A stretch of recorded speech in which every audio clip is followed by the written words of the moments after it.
but most importantly, be the right support system.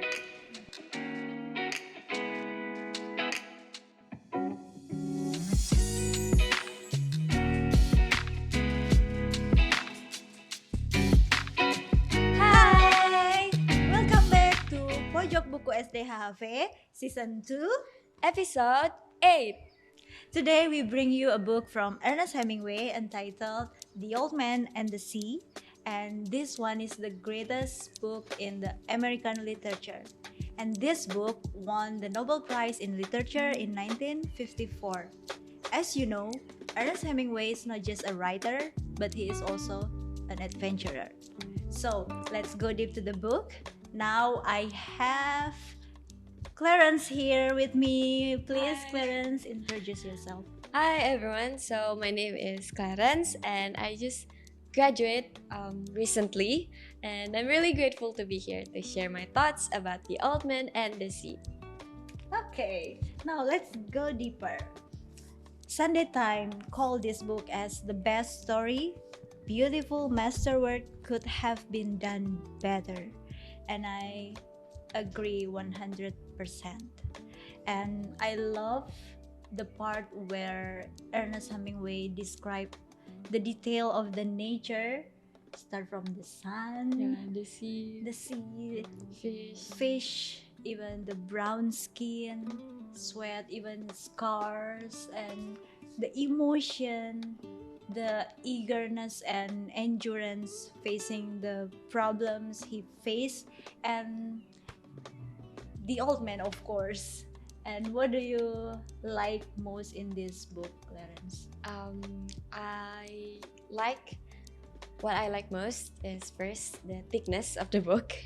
When Book Karen told us that we will be reading this book as our SSR, I got really excited because seeing how thin the book is, I'm confident that I can finish it days. Yeah.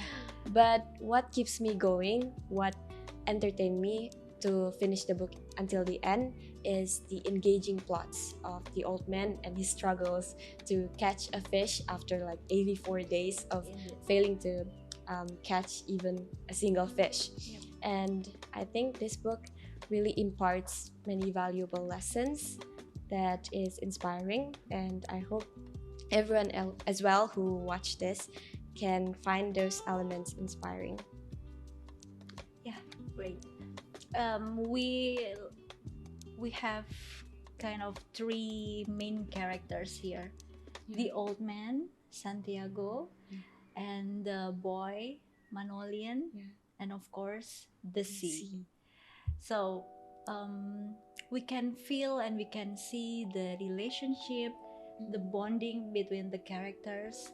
And would you share a little bit, what do you feel about the characters and what do you see about their relationship? The old man, he was described as someone who have sunburn on his face, scars, and he Wrinkles. yeah, and his hair is also white, and he is a fisherman, but he failed to catch a fish in 84 days. In a row, yeah. Yeah, in a row. That's Yes. why people call him unlucky. But then, even though so, there's this one boy that believed in him, and it was Manolin, the boy who believed in him. Actually, Manolin's parents were one of those people who looked down to the old man, but Manolin chose to see the good things in the old man and try to be friend with him. Manolin even stayed loyal to the old man until the very end. And I think this kind of relationship is really special because they talk to each other like best friends, not However, like father and son. yeah, they have age Yeah, differences. big age difference, but they talk to each other like best friends. And I think this kind of relationship is something that must be grounded with a lot of respect. And second, aside from the old man and the boy, I think the old man's relationship with the sea is also something that is worth mentioning. Yes, as the Because- title Yeah, stated, the old man and the sea. And the old man really loves the nature. He even calls the sea as she and the fish as brothers. And this old man, even when like he almost failed to catch the marlin, they were like busy. The old man very eager to like catch the fish, the marlin, and the marlin very eager to escape. They were like fighting mentally and physically. But at the end, the old man gained respect and empathy to the fish, the marlin, who he once fought before. And yeah, that's also another element that I found inspiring. Respect. Yeah, respect. In the relationship. I agree, and how Manolin see Santiago as the best fisherman. Yeah, He believed that the best fisherman. Santiago is a great man, no matter what, and he is still showing respect each other. That's kind of blessings to have that kind of friend. Yeah. Wonderful. So this story is not just for an old man story, but it's universal for all readers. So we have proof that we can learn something through this story, and this is a question trying to be answered in this story. The question is, will you giving up in this point? So what do you think about question, will you giving up, that we can feel the hopeless, the waiting? Maybe some readers call this book like boring because like we are brought by the story to enjoy the boredom. I don't know, what about you? And I couldn't agree more, because this book, Giving Up, and this book mainly talks about resilience. At least that's what I got. And talking about resilience, this old man really didn't give up a lot of times. Like, to be called a fisherman, but you can't catch a fish in 84 days, that must be like saddening and very stressful. But he didn't choose the situation to overcome him, but instead he rather chose to face the problem and challenge himself to get out of his comfort zone, to fish farther. And that's when more obstacles came to happen. When the marlin came, he and the marlin encountered like a little bit of fights. Not a little bit actually, but a lot of fights. 3 days fighting. Yeah, 3 days. But he didn't give up. He holds on until the marlin like tires out. But even after the marlin tires out, sharks came. And when the sharks came, he didn't give up as well. Even though at the end, he almost like couldn't bring anything but only a partial or a skeleton part of the marlin. And that is very saddening. But yeah, this book mainly talks about resilience and how to rise up from failure. And yeah, the old men have that mindset of, I must catch the fish because I have to. That's what I guess. So if you can make or maybe what to tell to the readers, what you call this book in a sentence? A phrase? In a phrase, yeah. I think this book is really full of surprises, because like the more you read the next pages, the more like valuable lessons you got. Not only failure actually, but friendship between the old man and the boy, but old man and the sea. And yeah, there are more surprises the more you dig into it. Wonderful. And for me is the book that just have less hope or little hope with more actions. So yeah, it's about endurance. It's about resilience when we're facing a situation where we almost lose our hope, but there is just a little faith and little hope that we need. Okay. Wonderful. So Couldn't agree more. yeah, okay. So Clarence, as you mentioned before about the marlin and the sharks that Santiago need to face to bring the marlin back to the shore. Can you tell a little bit more about your personal experience that maybe you ever face your marlin or the shark that you need to face in your lifetime? Um, Actually, I have encountered similar experience, and that was because in grade 10, I just transferred from another school. And in my previous school, actually, the exams are mostly paper test. But in SDH-Holland Village, after moving here, I got culture shock because it turns out most of the exams are in project form. And I remember exactly how in grade 10, we were asked to make an animation from coding, which is something I never done before. And before doing it, I was already like stressed out. Like, how am I gonna do this? Like, how am I gonna finish my exams? And I was already like stressed out and worried. But I thank God because I have my supportive mother who encouraged me to start with what you can do.